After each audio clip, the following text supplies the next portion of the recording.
오늘은 4월 두 번째 주일로 예배를 드리고 있습니다.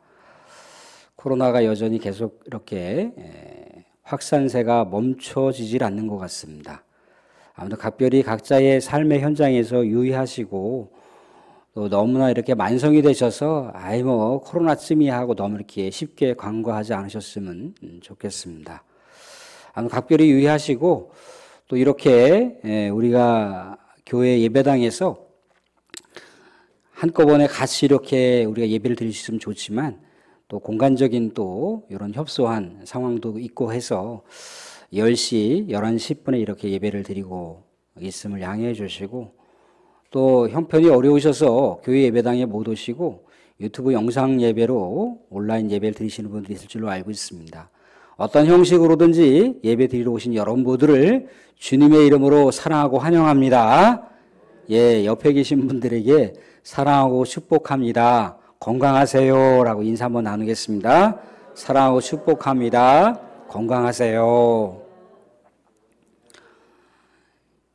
사랑하는 성도님들, 우리가 이렇게 이 세상의 인생 여정길을 이렇게 걷다 보면요, 또 우리 나름대로는 굉장히 기쁜 소식들이 있지 않습니까? 그죠? 또 우리 가정에 기쁜 소식이 있을 수 있고 또 내 주변에 기쁜 소식이 있을 수도 있습니다. 그런데 그렇게 기쁜 건 기쁜 거잖아요. 근데 기쁘고 행복한 그 놀라운 이 상황과 사건 가운데 합류하지 못하시는 분들이 있을 수 있습니다. 합류하지 못한다는 거죠. 또 내가 아프고 힘들고 지쳐 있는데 또 함께 아파하고 함께 또 동참하면서 격려하고 그러지 못하시는 분들이 있을 수 있다는 겁니다. 조금 더 쉽게 풀어서 말씀드리자면 나는 기쁘고 나는 행복한데 내 기쁨, 내 행복에 대해서 달갑지 않게 생각하는 사람들이 있을 수 있다는 거예요. 나는 아프고 괴로운데 그것에 대해서 오히려 잘 됐다, 쌤통이다, 그렇게 생각하는 분들이 있을 수 있다는 겁니다. 또 역으로 내가 누군가의 기쁨과 또 행복을 이렇게 바라보면서 함께 기뻐하고 함께 행복해 주지 못하고 오히려 이렇게 별로 달갑지 않게 싫어하는 그런 마음을 가질 수 있는 사람들이 있을 수 있다는 거예요. 또 누군가가 마음이 아프고 힘들고 괴로워요. 그럴 때 그냥 따뜻한 말 한마디라도 이렇게 해주고 또 격려하고 위로하고 그러면 좋은데 내가 생각할 때도 그 사람 자업자득이야, 그렇게 고통받을 만해, 그렇게 왠지 모르게 냉랭하게 그렇게 거리를 두는 그런 사람들이 있을 수 있다는 겁니다. 그런 현상들이 왜 일어나는 걸까요? 그러한 모습들이 왜 나타나는 이유가 뭔가요? 내 존재가 또 내가 철저하게 계산을 하는데 손해를 보고 있다는 생각을 가질 때, 내 존재감이 뭔가 부각되지 않을 때 그런 현상들이 나타날 수 있다는 겁니다. 나든지 타인이든지 얼마든지 그럴 수가 있다는 거예요. 사울과 다윗의 이렇게 이야기를 우리가 통해서 생각해 볼 수 있는, 가늠할 수 있는 그런 상황들은 뭡니까? 그 어떤 누구도 전쟁터의 적장과 이렇게 전쟁을 하고 싶지 않다는 겁니다. 싸우고 싶지 않다는 거예요. 두렵기 때문에, 무서웠기 때문에. 그런데 모든 상황을 다 뛰어넘어서 다윗이라고 하는 사람이 적장의 적수와 대면하고 있는 장면들을 오늘 잘 알고 있지 않습니까? 그렇죠? 아무도 하고 싶지 않은, 아무도 그 전쟁터에 나가고 싶지 않은데 다윗이 만군의 하나님의 여호와의 이름을 붙들고 나아갔다는 거예요. 그래서 어떻게 했던가요? 전쟁의 적수를 무찔렀습니다. 이겼어요. 많은 사람들이 환호를 했겠죠. 기뻐했겠죠. 또 그 이후에 많은 전쟁의 상황들이 벌어졌는데 전쟁의 전과를 올리면서 이스라엘 백성들을 보호할 수 있게 되었어요. 어떻게 보면은 전쟁의 용사로서 또 전쟁의 군사 지도자로서 그러한 일들을 만들었다는 것은요, 많은 사람들에게 존경을 받을 만하고 많은 사람들에게 추앙받을 만한 존재가 됐다는 거예요. 많은 사람들의 기쁨이 된 거죠. 그럴 만한 그만한 장군이 없었다는 겁니다. 근데 우리가 알다시피 다윗은 목동에 지나지 않는다는 거죠. 그런데도 하나님의 이름을 붙들고 나아가서 수많은 전쟁터에 가서 그렇게 용감무쌍하게 전쟁을 승리로 장식했던 그 모습 때문에 많은 사람들이 박수를 치고 환호하고 기뻐했다는 거예요. 어떻게 보면 모든 이스라엘 전체가 행복해하고 기뻐할 일이죠. 그런데 정작 그 기쁨과 행복과 잔치가 이루어지는 그 장면 가운데 동참하지 못했던 사람이 있습니다. 그 사람이 누군가요? 사울 왕이었다는 거예요. 사울 왕. 왜? 다윗이 많은 사람들에게 인정을 받고 많은 사람들에게 환호 또 호의적인 그런 상황이 이렇게 벌어질 때마다 사울은 자신의 존재감이 자꾸만 떨어진다고 생각을 하는 거예요. 자신의 참모가 그런 일들을 만들었다면 오히려 왕으로서 총통으로서 기뻐하고 행복해야 되는데 그러하지 못하고 자꾸만 자신의 존재감을 다윗하고 비교를 했다는 거예요. 그러니까 사람의 마음에 시기심이 유발되고 또 질투심이 격발될 수밖에 없는 거죠. 자신의 존재감이 무너지는 것 같고 철저하게 자신의 이익이 손해보는 것 같은 그런 상황이 벌어지게 됐을 때 상대방의 기쁨과 행복 가운데 통참할 수가 없는 그런 모습이 보여지더라는 거죠. 이후에 계속해서 전쟁에 전과를 올리면서 승전보를 올릴 때마다 급기야는 사울은 이제 미운 정도가 아니라 죽이고 싶었다는 거예요. 실제 죽이고자 행동을 표출하는 모습까지 나아가더라는 거죠. 심지어는 교묘한 올무와 아주 계략적인 미끼를 던져놓고 다윗이 전쟁 가운데서 정말 목숨을 걸고 싸우러 나갈 때 사울 왕을 향해서 선한 충성심을 보이고 또한 이스라엘 백성들을 위해서 목숨을 걸고 전쟁터에 나갈 때 잘됐다. 이제 내 손에 피를 안 묻히고 저 인간을 죽일 수 있겠다 하면서 블레셋이라고 하는 거대한 적군 가운데 이 다윗을 내보내는 아주 계략적으로 음모적으로 전쟁 가운데 출정시키는 그런 모습을 볼 수가 있었다라는 거죠. 그런데 이렇게 뭔가 자신의 존재감이 약화된다라고 하는 것, 또 그것으로 인해서 시기심이 나타나고 또한 질투심이 격발된다라고 하는 것. 근데 이러한 마음들은요, 사실 하나님이 우리에게 주시는 마음이 아닙니다. 우리가 일시적으로 그러한 마음들은 나타날 수 있지만 이것이 지속되게 됐을 때 항상 악령이 들어오게 돼 있다는 거예요. 어둠의 영이 들어오게 돼 있다는 거예요. 사울도 계속해서 다윗에 대해서 그렇게 시기와 질투심이 계속해서 이렇게 더 격상될 때마다 성경 말씀 구조를 보시게 되면 악령이 사울에게 임하여, 악령이 사울에게 임하여 그런 억구들을 볼 수가 있더라는 거죠. 하나님 주시는 마음이 아니라는 겁니다. 그래서 우리가 나중에 시간이 되시면 에스겔 8장 1절부터 5절까지를 한번 읽어보십시오. 거기 보시게 되면 에스겔이 우리 하나님의 인도하심을 받아 예루살렘 성의 환상을 이렇게 보게 돼요. 근데 예루살렘 성에 우상이 이렇게 드리워져 있는데 그 우상이 뭐라고 이렇게 기록되어 있냐면 질투심을 격발시키는 우상, 질투의 우상이 세워져 있는 거예요. 그러니까 왜 하나님의 성전에 질투의 우상을 하나님께서 환상 가운데 에스겔 선지자에게 보여주셨겠습니까? 그러니까 이스라엘 백성들이 분명히 하나님이라고 하는 그 존재를 섬기고 예배드리는 것은 분명한데 그게 형식이었다는 거예요. 껍데기였다는 겁니다. 그러니까 하나님을 하나님답게 섬긴 게 아니라 뭘 섬긴 거예요? 사람의 마음을 섬긴 거예요. 사람의 감정을 섬긴 거예요. 사람의 뭐를? 사람의 시기와 질투를 섬겼다는 거예요. 그것이 옳은 판단과 자신의 맞는 적합한 태도라고 생각으로 자기가 옳다라고 그렇게 생각하고 그것을 섬겼는데 그게 우상이었다는 거예요. 그러니까 철저하게 불신앙이었다는 거죠. 하나님을 섬긴 게 아니라는 거예요. 그래서 제가 거듭거듭 말씀드리는 것은 자꾸만 우리의 마음을 하나님이 기뻐하시지 않은 쪽으로 다 계속해서 방치하거나 그것을 통제하지 못하면 항상 사단이 들어오게 돼 있다는 거예요. 사탄은 자꾸만 우리의 마음을 참수해요. 자꾸 이간질시킨다는 거예요. 자꾸 의심하게 만들어요.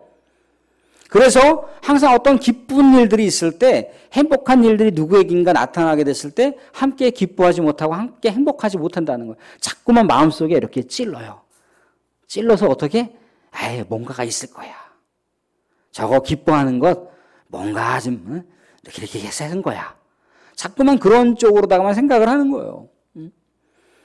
그러니까 욥이 하나님을 순수한 열정으로 섬겼거든요. 그랬더니 사탄이 뭐라고 하나님을 향해서 참소합니까? 아유, 하나님, 욥이 그렇게 온 마음과 정성을 다해서 하나님을 섬기는 것, 그거 뭔가가 있어요. 뭔가가 없지 않고서야 어떻게 하나님을 그렇게 순수한 마음으로 섬길 수가 있습니까? 하나님, 내가 한번 시험해 볼까요? 사탄은 그렇다는 겁니다. 기쁨을 함께 나누지 못하게 끊어놓는다는 거예요. 파괴한다는 거예요. 하나님께서 우리에게 안식일을 주신 게 있어요. 그죠? 세상을 6일 동안 창조하시고 마지막에 사람을 창조하셨죠. 그죠? 왜 하나님께서 6일 동안 창조하시고 사람을 마지막에 창조하셨을까요? 그냥 첫 번째 첫날 사람을 딱 창조하시고 나머지 5일 동안 세상에 여러 가지 우주 만물을 창조하실 수도 있었잖아요. 그죠? 근데 왜 하필이면 마지막에 창조하셨을까요? 우리 사람이 쾌적하게 살 수 있도록 모든 환경들을 다 조성하신 거예요. 6일 동안.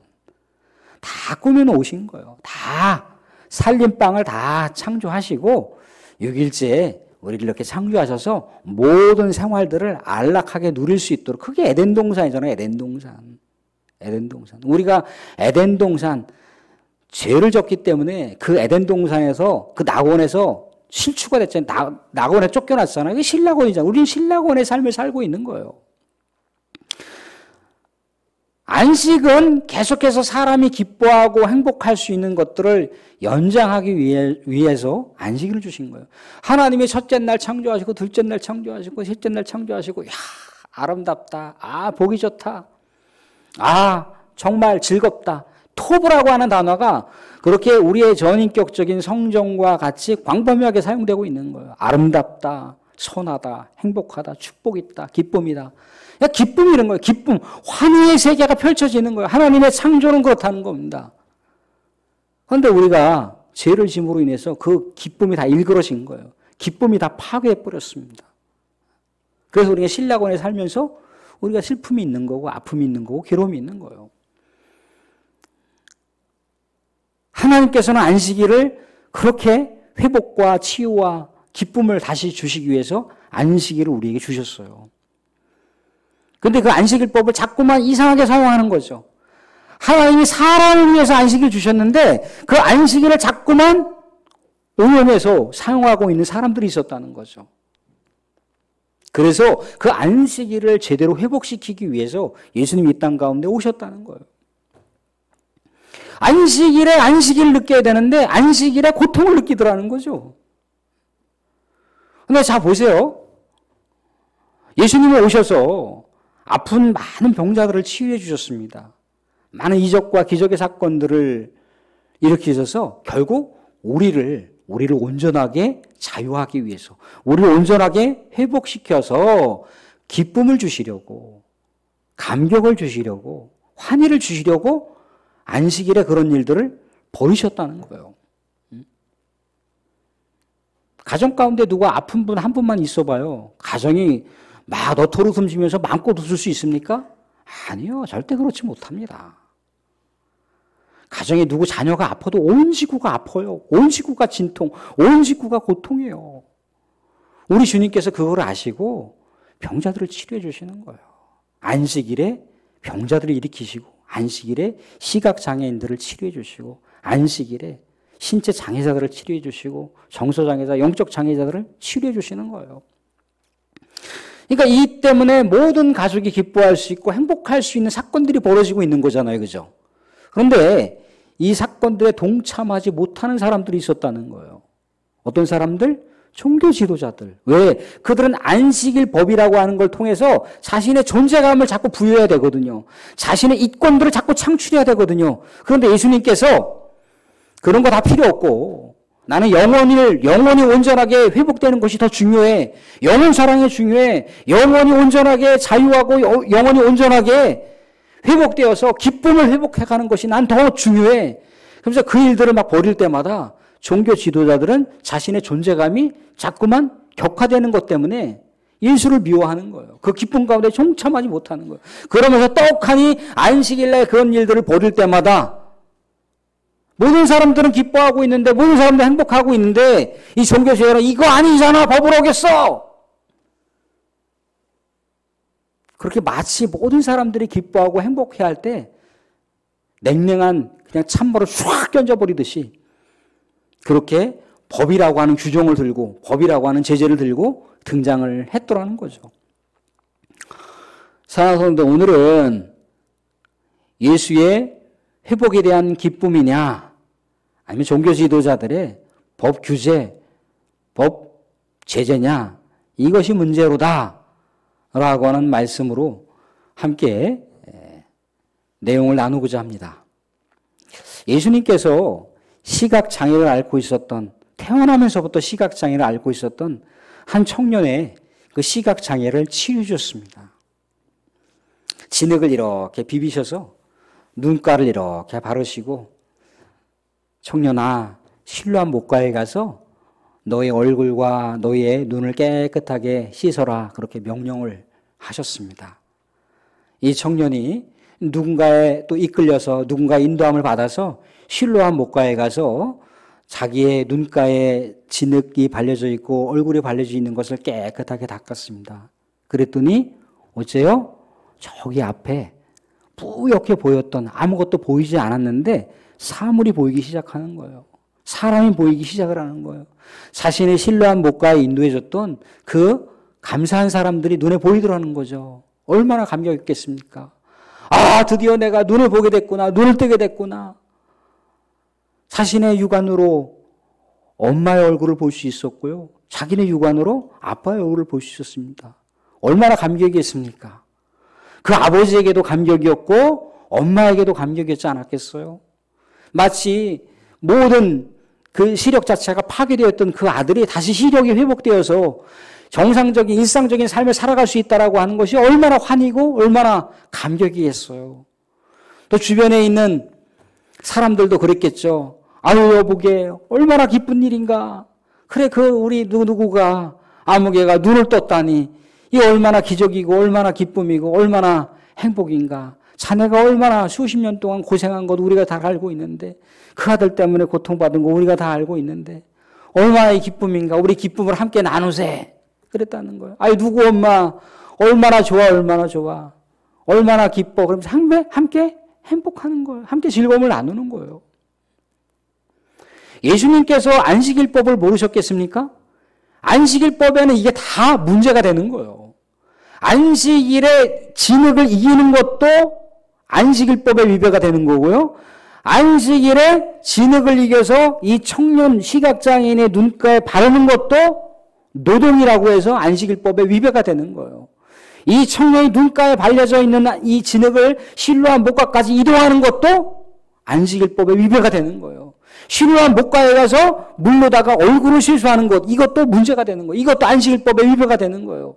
그러니까 안식일법에 이동하고 이 진흙을 바르고 진흙을 이게 바르는 것을 씻수하는 것 자체가 모든 게 다 안식일법을 위배하는 거예요.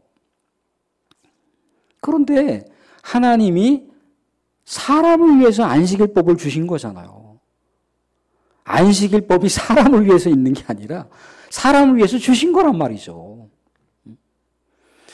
그런데 이 안식일법 때문에 사람들의 기쁨이 파괴됐어요. 그 시각장애인 가정이 온통 다 병들어 있단 말이죠. 아프단 말이죠.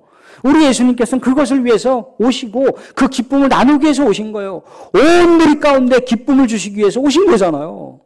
그건 하나의 표본, 하나의 예시적인 것이지 예수님은 온 세계 모든 백성들이 그 고통 가운데서 참된 자유와 기쁨을 위해서 오셨다는 거예요. 예시적으로 보여주는 사건이 성경의 그냥 단편적인 이야기일 뿐이라는 겁니다. 그런데 이 기쁨 가운데 동참하지 못한 바리새인들이 있었어요. 유대 종교자들이 있었다는 거죠. 이거 안식일법 어겼는데? 저 인간들 왜 기뻐하지? 기쁘면 안 되는데? 이거 완전 불법인데? 하나님이 안식일법을 그렇게 주셨는데 안식일법을 어겨서 인간들 철저하게 죄를 저지르고 있네?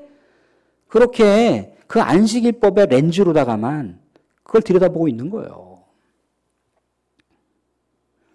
하나님이 창조 사역을 하시면 안식일 주신 게 뭔데요? 기쁨을 계속해서 누리라고, 회복하라고. 안식일이 리크레이션 아니에요. 다시 회복시키는, 다시 재창조가 되는 게 바로 안식일이란 말이죠. 근데 안식일법을 자기들의 존재감을 높이는, 자신들의 권력, 기득권을 앞세우는 그것으로만 생각하고 있었으니 예수가 안식일법을 넘어서서 영혼을 치유하고 영혼을 회복시키는 일들을 바라보지 못한 채 우리의 존재감을 위협하고 있어? 우리의 기득권을 위협하고 있어? 이러면 안 되지. 우리 정신 똑바로 차려야 돼. 안식일법을 카드로 들밀면서 얘기하고 있는 거예요. 모든 기쁨을 다 난도질해버리는 거죠. 모든 즐거움을 다 파괴해버리는 거예요. 회복의 사건이 일어났는데도 그것을 부인하고 싶은 거예요. 인정하고 싶지 않은 거예요. 그래서 누구로 소환했습니까? 이건 아니잖아 그러면서 좀 전에 시각장애인이 시각을 회복했는데 그 시력을 회복한 그 청년을 소환시켜서 물어보는 거예요. 막 감격과 기쁨 가운데 막 사로잡혀 있는 이 청년에게 그 기쁨을 누리지도 못하게 싹 그냥 발라버리면서 불러들였어요. 너 어떻게 눈 떴어? 부들부들 떨었을 거 아니겠어요? 안식일법을 어겼다라고 하는 생각을 이 청년이 몰랐겠습니까? 부들부들 떨면서 아니 있잖아요. 그 예수라고 하는 분이 나에게 얼굴 가운데 진흙을 발라서 실로암 복가에 가서 씻으라고 했더니 내가 가서 씻었더니 이렇게 눈을 뜨게 됐어요.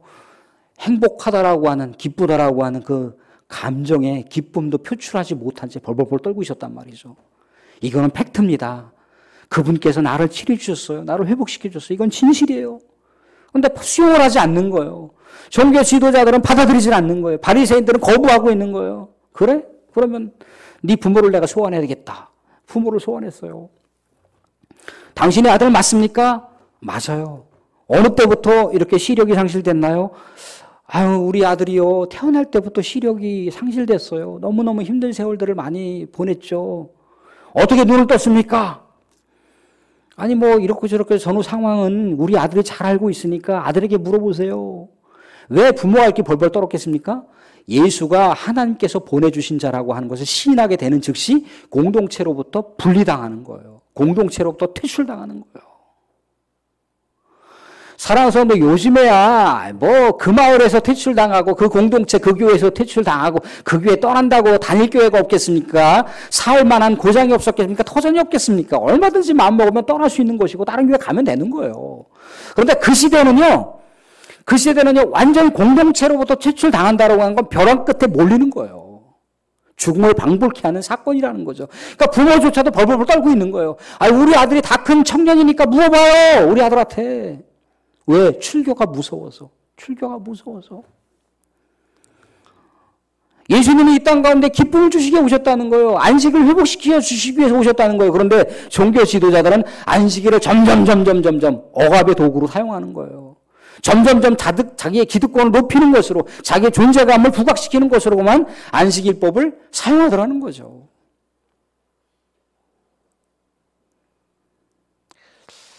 만약에 이 바리새인들이 하나님의 말씀을 더 깊이 묵상을 했다면 진정으로 이 율법을 통해서 하나님의 말씀을 통해서 하나님을 찾으려고 했다면 하나님을 만나려고 했다면 그들은 아마도 예수가 하나님께서 보내신 메시아라고 하는 걸 알았을 겁니다.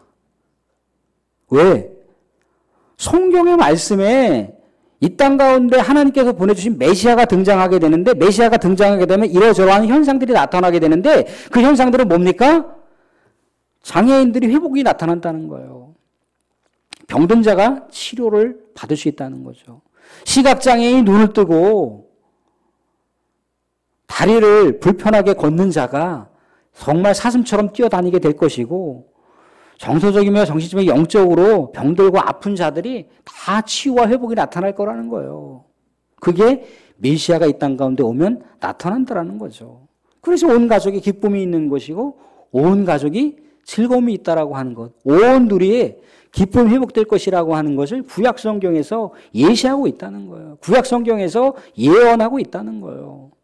그런데 정말 선지자의 말씀을 생명처럼 받들고 있는 바리새인들이라면 말씀을 분석해 보면 예수 그리스도께서 일으키시는 모든 현상이 메시아라고 하는 걸 알았다는 거예요. 그런데 그들은 그 말씀, 하나님의 말씀을 하나님을 만나고 또 하나님을 인정하는 말씀으로 받아들이지 않고 뭐로 사용한 거예요? 자신들의 기득권을 만들어가는 말씀으로 사용하고 있는 거예요. 중세 시대 종교 지도자들이 다 그랬잖아요. 하나님의 말씀의 권위를 누구를 위해 사용한 거예요? 자신들의 기득권을 갖고 사용한 거예요. 그래서 보다 못한 종교 지도자들 중에 루터라고 하는 사람이 일어나는 것이고 칼빈이라고 하는 사람이 일어나는 것이고 찌빙글리라고 하는 사람이 일어난 거 아니겠어요? 왜 하나님의 말씀을 통해서 백성들을 위로하고 백성들에게 참된 소망을 주지 못하는 이유가 뭐냐? 분석해 보니까 그 말씀을 자기들의 기득권으로 사용했다는 거예요.